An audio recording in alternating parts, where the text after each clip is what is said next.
Annamalai returns. அடுத்தடுத்த move என்ன? லண்டனில் படிப்பை முடித்துவிட்டு தமிழகம் திரும்பும் பாஜக மாநில தலைவர் அண்ணாமலை பல்வேறு புதிய செயல் திட்டங்களை வகுத்திருப்பதாகவும், குறிப்பாக 2026 சட்டப்பேரவை தேர்தலில் திமுக அரசை வீழ்த்த புது வியூகங்களை அமைத்திருப்பதாகவும் தகவல் வெளியாகியுள்ளது.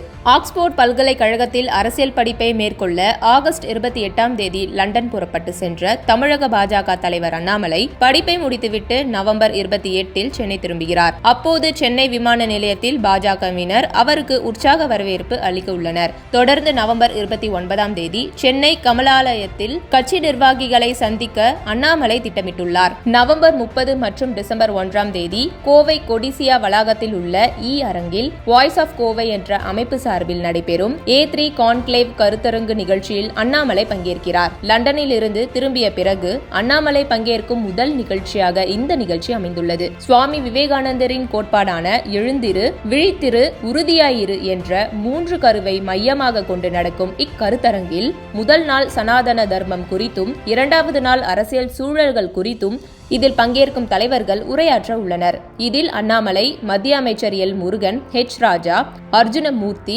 அர்ஜுன் சம்பத் உட்பட 27 பேர் கலந்து கொண்டு பேசுகின்றனர். அதன் தொடர்ச்சியாக உறுப்பினர் சேர்க்கை, அமைப்பு தேர்தல் உட்பட கட்சி சார்ந்த பல்வேறு நிகழ்ச்சிகளில் அண்ணாமலை கவனம் செலுத்த இருக்கிறார். பாஜக அமைப்பு தேர்தல் முடிவுற்ற பிறகு 2026 சட்டப்பேரவை தேர்தலுக்கான பணிகளை அண்ணாமலை தீவிரப்படுத்த திட்டமிட்டுள்ளார். அதன்படி மக்களவை தேர்தலை ஒட்டி என் மண் என் மக்கள் நடைப்பயணம் மேற்கொண்டது போல சட்டப்பேரவை தேர்தலையொட்டி ஜனவரி மாதத்துக்கு பிறகு தமிழகம் முழுவதும் உள்ள அனைத்து கிராமங்களிலும் நடைப்பயணம் மேற்கொள்ள அண்ணாமலை திட்டமிட்டிருக்கிறார். தொடர்ந்து சட்டப்பேரவை தொகுதி வாரியாகவும் சுற்றுப்பயணம் மேற்கொண்டு மக்களின் குறைகளை கேட்டறிந்து மனுக்களை பெற இருக்கிறார். பின்னர் பெருங்கோட்டங்கள் வாரியாக பொதுக்கூட்டங்கள், மாநில நிர்வாகிகள், மாவட்ட நிர்வாகிகளின் கூட்டங்களை நடத்தவும் அண்ணாமலை திட்டமிட்டுள்ளார். அதே நேரம் திமுகவை வீழ்த்த புது வியூகம் அமைத்திருப்பதாகவும், இதையொட்டிய அண்ணாமலையின் செயல்பாடுகள் ஜனவரிக்கு பிறகு தீவிரமாக இருக்கும் எனவும் பாஜகவினர் கூறுகின்றனர்.